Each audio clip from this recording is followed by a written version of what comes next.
The NFL league headquarters supposedly contacted Cleveland directly and said, "Put him in the starting lineup right now." Shedeur Sanders isn't just getting pushed into the spotlight, he's being launched into it like a rocket. And it's not happening because he's the most ready player, or because the Browns suddenly came up with some genius long-term quarterback plan. No, this has nothing to do with playbooks or game strategies or coaching methods. This is all about TV ratings. This is all about cold hard cash. This is about turning Shedeur Sanders into the NFL's next money-making superstar, whether he's actually prepared for it or not.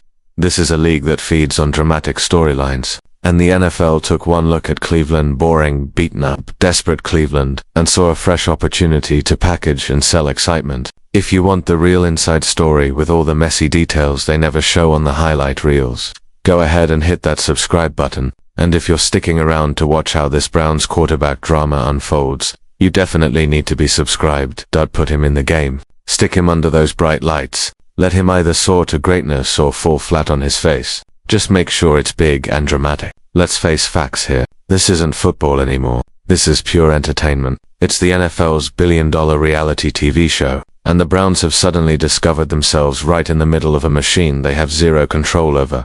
You think this sounds like some wild conspiracy theory? Just look at what's been happening. Look at how everything lines up timing-wise. Just a few weeks back, Sanders was buried way down on the depth chart behind Joe Flacco and Deshaun Watson. Sure, he was a flashy rookie with potential, but the team's official position was clear: not ready for prime time. Development project, long-term investment, let him learn from the veterans first. That's the standard playbook approach. But then the media circus started getting louder and louder. Reporters camping out at practice sessions, mixed-up moments going viral across social media, sports talk shows playing his training camp throws on repeat like he was already headed to the Pro Bowl, TikToks exploding, Instagram reels everywhere, ESPN countdown specials. All of a sudden, Shedeur's personality was dominating every screen, and the league brass took notice. Why did this happen? Because Shedeur isn't just any quarterback. He's a walking, talking spectacle. The family background, the magnetic personality, the smooth media skills, the Instagram-perfect style, the Hollywood-worthy family story, the Dion connection, the made-for-television confidence. This is a league that lives and breathes on compelling storylines. And the NFL looked at Cleveland's boring, battered, desperate Cleveland, and recognized a brand new way to package and sell drama. Throw him into the starting lineup, put those stadium lights on him, let him either rise up like a champion or crash and burn spectacularly. Just make sure everyone's watching. Let's be completely honest here. This stopped being about football a long time ago. This is entertainment business now. It's the NFL's billion-dollar reality show extravaganza. And Shedeur Sanders, whether he wants it or not, just became the main character. The Browns never asked for any of this chaos. Actually, they tried their best to stay away from it. Kevin Stefanski and Andrew Berry were reportedly absolutely furious about the league's suggestions. They wanted to maintain control over their own team. They wanted adequate time for development. They wanted to stick with patience and proper planning. They believed in taking things slowly and doing them right. But here's the thing. The NFL couldn't care less about patience. It cares about mouse clicks. It cares about Nielsen television ratings. It cares about Thursday Night Football viewership numbers and jersey sales figures and mobile app user engagement and expanding into international markets. And right at this moment, Sanders is generating more heat than any other name in the entire rookie class. So now Kevin Stefanski is getting told by outsiders who his starting quarterback should be. Berry is getting dragged into closed-door executive meetings. And Shedeur's jersey is getting rushed onto national store shelves before he's even completed a single official game snap.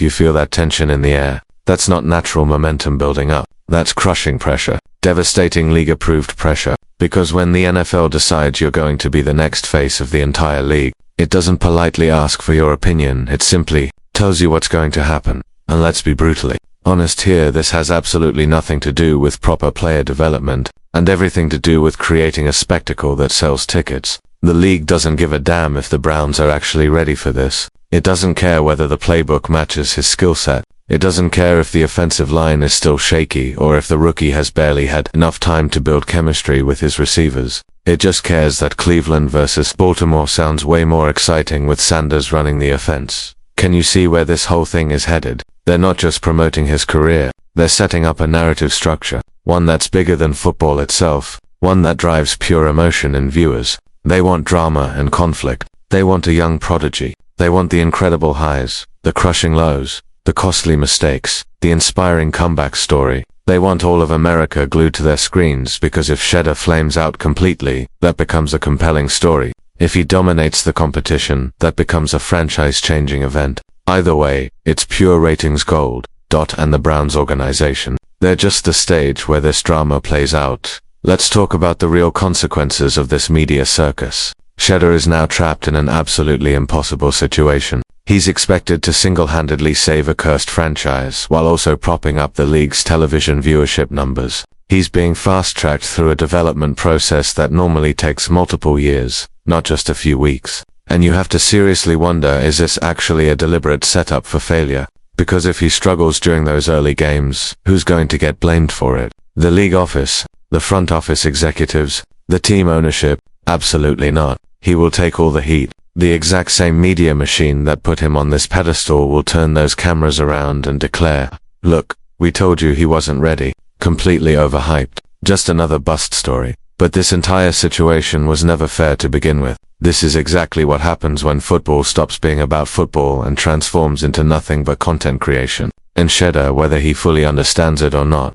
is already trapped right in the middle of the NFL's oldest trick in the book. Use the rising star to sell the show to audiences, then blame that same star when the script gets messy and complicated, and it absolutely will get messy. Because this isn't about just playing the game anymore. This is about playing the league's behind-the-scenes game. It's about camera angles and primetime television moments and legacy-building narratives and monetizing a 22-year-old kid with a famous last name and an even more famous social media following. And look, we're not saying Shedeur can't handle this enormous pressure. If anyone on earth is built for this kind of intense scrutiny, it's probably him. But he deserves so much more than to be thrown into this meat grinder just because the NFL needs a mid-season ratings boost to save their numbers. Because the real danger here is that if everything doesn't go absolutely perfectly, if the Browns continue their losing ways, if the locker room falls apart under this media circus, the league walks away completely clean, and Shedeur gets left holding the bag,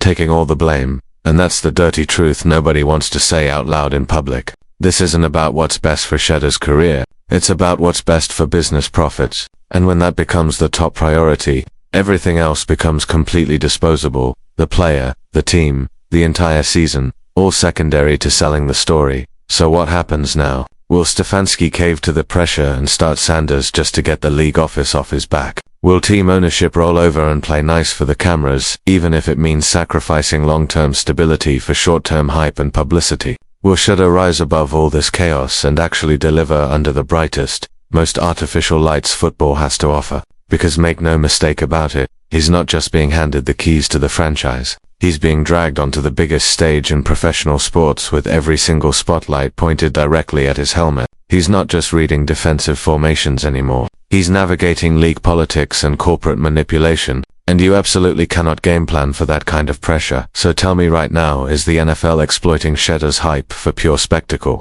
Are the Browns being stripped of control over their own team decisions? And can any rookie quarterback really survive this much intense pressure this quickly? Drop your honest opinion in the comments section. Don't hold anything back. Smash that like button if you're sick and tired of seeing the league value content creation over actual competition. And subscribe if you want every single twist and chaotic turn from inside this never-ending soap opera we call the NFL. Because this isn't a game anymore. It's a television show. And Shedeur Sanders never signed up for this particular script, but the league already handed him the starring role. This isn't about Shedeur earning the starting job through merit anymore. It's about how many eyeballs he can attract to a 1 p.m. kickoff time slot. This is exactly what happens when the NFL, supposedly the pinnacle of competitive professional sports, starts operating by Hollywood entertainment rules. Think about this situation carefully. The Browns didn't build their team around Sanders. They didn't protect him with proper support systems. They didn't even plan for him to play this season. They drafted him, some people say at the direct urging of higher powers in the league office. Then stuck him behind two quarterbacks who wouldn't start on half the teams in the league. Then the league saw the social media numbers, engagement rates, TikTok view counts, training camp videos hitting 500,000 likes, Dion reposting clips everywhere, media personalities calling him the future of the position, and in a single moment, everything changed completely. Not because Shedeur suddenly improved his skills overnight. He was always this talented, but because the NFL realized he was marketable to mainstream audiences. And in this league that matters more than readiness, more than scheme fit, more than basic logic. Now the Browns find themselves in the exact position they never wanted to be in. A team that's no longer steering their own ship. They're just riding it and hoping it doesn't crash into the rocks. Let's get uncomfortable for a moment, because the implications here are genuinely ugly. What happens if Sanders fails on the field? Not because he lacks talent, but because he's being rushed onto the field before the team, the system, the culture, is ready to support him properly. The NFL won't take responsibility for that outcome. They'll just shrug their shoulders, move on to the next viral quarterback sensation, blame the Browns for poor development programs, blame Shedeur for not being ready for prime time. You've witnessed this exact movie before. It's not a new storyline. Robert Griffin III, Johnny Manziel, Zach Wilson hyped up, branded like products, rushed onto the field, thrown into a meat grinder before the oven was even preheated, because in today's NFL, you're not a player first, you're a product to be sold. And Shedeur is currently being marketed like a limited edition product drop. And Cleveland isn't being run like a football team anymore. They're being run like a platform, a test case, a story generator, a blank canvas for the league to paint whatever narrative gets the most social media engagement. And that's the thing about spectacle. It's a hungry beast that needs constant feeding. If Shedeur wins games, perfect. Post the highlight reels, clip the mic'd up moments, sell the merchandise, book the television interviews. If he loses games, even better from a content perspective. Now you've got a redemption arc brewing, a rookie in crisis mode, a locker room divided, a franchise teetering on the brink. Both outcomes drive engagement numbers through the roof. That it's not about winning games anymore. It's about generating views and clicks. Now let's zoom out for a second, because this goes way beyond Shedeur personally. This is about the league's overall direction, about a system that no longer values proper development, only immediate delivery of entertainment. Rookies used to sit on the bench for a year or two. They used to learn the system, study game film, get mentored by veterans, grow naturally into the starting role. Now they're instant content. You get drafted in 48 hours. Later your highlights are in a TikTok with 5 million views, and you've got a sponsorship deal from some sunglasses company you've never heard of. Your name trends on social media more than your actual statistics do. You become a brand before you become a player. And for someone like Shedeur, who already walked into the league with followers, with natural charisma, with the Sanders family DNA, it's even more extreme. There's no gradual ramp-up period, no gentle rollout strategy, just a rocket launch straight into the stratosphere with the entire world watching every move. And here's the most dangerous part. If he stumbles at all, he won't be allowed to stumble quietly in private. Every single interception will become a Twitter storm. Every loss will turn into a heated debate about whether he's overrated, overhyped, or just in over his head completely. Pundits will circle around him like vultures. People who were celebrating him 2 weeks ago will be demanding his benching. And the league office will stay completely silent, because the drama still generates profit. This is what happens when you mix football with corporate media interests. When sports stop being about pure competition and start being about content cycles and engagement metrics. And Shedeur is sitting right in the middle of this storm. Do you know how rare it is for any player to survive that kind of pressure? Not succeed under it, just survive it. The expectations, the manipulation, the constant scrutiny. It crushes most of them mentally. And yet there's something genuinely different about Shedeur. Because even under this massive spotlight, even with all the cameras and chaos and league executives breathing down his neck, he hasn't flinched once. Not a single time. He still walks with the confidence of a veteran, talks like a natural leader, plays like he belongs on this stage. He hasn't cracked under the pressure. He's adapted to it and made it work for him. And that's what makes this whole situation so bittersweet. Because he can handle the bright lights. He can be the face of a franchise. But he deserves so much more than to be used by the league like some short-term hype engine designed to boost quarterly numbers. He deserves proper time for development, genuine support from his organization, a team that's building around his strengths, not just with him as a centerpiece. He deserves a system that's thinking 5 years ahead, not just 5 weeks into the season. Because if the Browns can protect him mentally, physically, and emotionally, he could change everything for that franchise. He could finally be the quarterback Cleveland has been desperately waiting for since the dawn of time. But if the NFL keeps pulling all the strings, keeps forcing him into high-stakes matchups for the sake of generating headlines, it's only a matter of time before the pressure becomes too overwhelming. Not because Shedeur can't handle it personally, but because no human being should have to. And look, I totally get it. This is the entertainment business. This is modern commerce. This is the current NFL reality. But at some point, we have to ask ourselves honestly, are we watching football or just a very expensive drama series with really good production values? Because if it's the latter, we owe these players a hell of a lot more than just applause and YouTube views. We owe them genuine support, proper structure, basic respect. And we owe Shedeur Sanders the chance to be more than just a headline generator. We owe him the opportunity to become a legend. This situation with Shedeur Sanders isn't just a moment in time. It's not a temporary blip on the radar. It's a test case. A test of what happens when a player becomes bigger than the team before he ever takes a single official snap. A test of what happens when the league office, not the coach, not the general manager, not the fans, starts dictating who plays when and why. And more importantly than anything else, it's a test of what happens when a human being gets treated like a storyline instead of a quarterback. Let's zoom in on what's actually happening behind all the suits and official statements and smiling media day appearances. Here's what's going down in real time. The NFL sees pure gold in Shedeur Sanders, not just potential actual profit. They see the son of a Hall of Famer, the natural charisma, the camera-ready look, the built-in brand recognition. This isn't just a football player walking through the door. This is a fully formed media ecosystem with legs. And that's genuinely dangerous because when a player's story starts mattering more than their development as an athlete, the entire game gets warped beyond recognition. The priorities shift completely. It stops being about protection, growth, and proper fit, and becomes all about creating spectacle, and the league absolutely lives for spectacle. Above all else, you think it's just a coincidence that the Browns suddenly jumped from let's ease Shedeur into the system to he's starting in a must-win divisional game under national television scrutiny. You think it's normal for any rookie to be at the center of a media feeding frenzy before he's thrown a single regular season touchdown pass. Let's be completely real about this. This was orchestrated from the top down. The NFL desperately wants a new star. They need the next Patrick Mahomes, the next Tom Brady, the next media magnet who gets people tuning in even when the team is losing games. And Shedeur checks every single box on their wish list. Even better from their perspective, he's polarizing. To the league, that's not a problem, it's a feature they can exploit. You've got the old school crowd saying he's more social media influencer than legitimate quarterback. You've got the new generation calling him the prototype of the modern player. You've got every analyst with a microphone debating his merits on a daily basis. The league absolutely loves this, because what does all that constant discourse translate into? Engagement metrics. And engagement metrics equal money. So what's the Browns' role in this corporate theater? They're the backdrop, the stage set. The tragic, lovable, chronically underachieving franchise getting gifted a rising star on one simple condition. Play him. Sell him to audiences, and don't mess it up.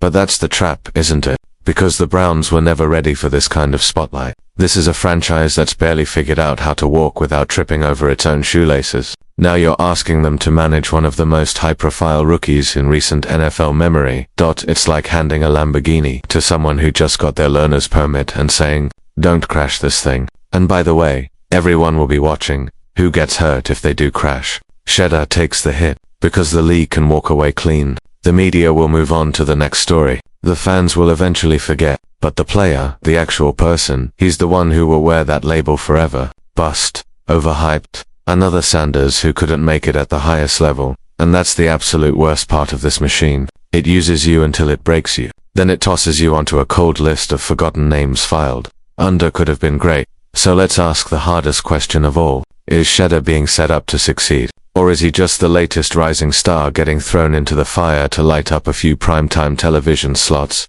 only to be blamed when the system around him collapses? Because let's be brutally honest, the Browns have not created a quarterback-friendly environment. The offensive line is inconsistent at best. The playbook is still tailored to whoever was under center last month. The coaching staff is caught between wanting to develop Shedeur properly and being told to start him immediately, and the locker room is watching everything. You better believe that the veterans, especially those who've been around for a few cycles of the next guy, are observing this whole situation like it's premium cable television drama. They're not just evaluating Shedeur's talent level, they're watching how he's being elevated above everyone else. And if they sense it's not organic, that it's being forced by league executives and team ownership, that's when things fracture permanently. Because it's one thing to earn the starting job through merit and hard work. It's completely different to be handed it by executives in New York who've never set foot in the locker room. That's how team chemistry dies. That's how locker rooms split into factions. And here's the scary part that keeps me up at night. None of this is Shedeur's fault. He's doing everything exactly right, working incredibly hard, showing up every day, staying composed under insane expectations, performing when given opportunities, and yet he's the one walking the tightrope over a pit of media vultures. If he plays well, the league says, "See, we told you he was the next big thing." If he plays poorly, too much, too soon, maybe he's not cut out for this level after all. He cannot win, not yet, because he hasn't been given the chance to grow, without the spotlight blinding in him every step of the way. And now it's not just the normal pressure of being a rookie quarterback in the NFL, it's the pressure of carrying an entire media empire on his shoulders. So what's the answer to this mess? Well, maybe it's time for the Browns to reclaim control of their own team. Maybe it's time they push back against the league office. Tell them, "We hear you loud and clear, but this is still our organization." Put Shedeur in positions to succeed, not positions designed to sell tickets. Build around his strengths. Protect him like his family. Develop him like a human being, not a social media profile. Because if they get this approach right, they're not just developing a quarterback, they're building a dynasty that could last for decades. But if they get it wrong, they're burning one of the most promising young careers in football and feeding it directly to the content machine. And that would be a genuine tragedy because Shedeur Sanders has the poise, the presence, the physical tools, and the mental capacity to be truly great, historically great, but only if he's given the space and time to become that naturally, not rushed, not manipulated, not molded into a reality show character for entertainment purposes. Just let the kid play football. Shedeur Sanders isn't just a knight or a rook in this chess game. He's the king piece that everyone's watching, not because they want him to win, but because they want to see how he gets played by the system. Let's call this exactly what it is. The league isn't building a legacy. They're building narrative arcs for television consumption. This isn't Rookie Takes Over Team. It's Act 1 of a 4-part series that ends with either a Super Bowl parade or a cautionary tale. And right now, they've skipped the entire build-up and gone straight to the climax. There's no slow burn here, no earned trust from the locker room, no structured mentorship happening behind the scenes. Just cameras, crushing pressure, and an army of executives banking on Sanders to draw in viewership numbers like he's a mid-season Netflix release. But let me ask you this crucial question. Where's the plan for his growth as a player? Where's the system tailored specifically to his playing style? Where's the patience to let him make normal rookie mistakes without turning them into content for social media? It's not there because it was never about that. It was about momentum, hype, and monetization from day one. You feel that pit forming in your stomach yet? You should, because we've seen this exact movie before. We've seen the league pick a name, slap a brand on it, and send it straight into the storm without proper preparation. And the question isn't whether Shedeur will be good at football, it's whether they'll even let him develop naturally. Because there's a massive difference between starting a quarterback and supporting him. There's a difference between a rookie who's being developed and a rookie who's being used for profit. And that's what's truly at stake here, not just one season, not just one franchise, but an entire career. So if you're watching this thinking, this feels way too big, way too fast, you're absolutely right. But that's the league now, faster, louder, glossier than ever before. And in the middle of all that noise and chaos, there's a 22-year-old quarterback who might be everything the game needs, if the league doesn't chew him up and spit him out first. So yeah, keep watching this story unfold, but watch it closely. Because what happens next won't just define Shedeur Sanders' career, it might define the NFL's future direction. You know the drill by now. Is this hype train moving too fast for anyone's good? Can Shedeur stay on track with a league trying to drive the whole process? Comment your honest thoughts below. Like this video if you think rookies deserve more than just bright lights and crushing pressure. And subscribe if you want every headline, every twist, every reality show level plot point that keeps turning football into a 3-ring circus. Because this story is still being written in real time, and so far, it's anything but fiction.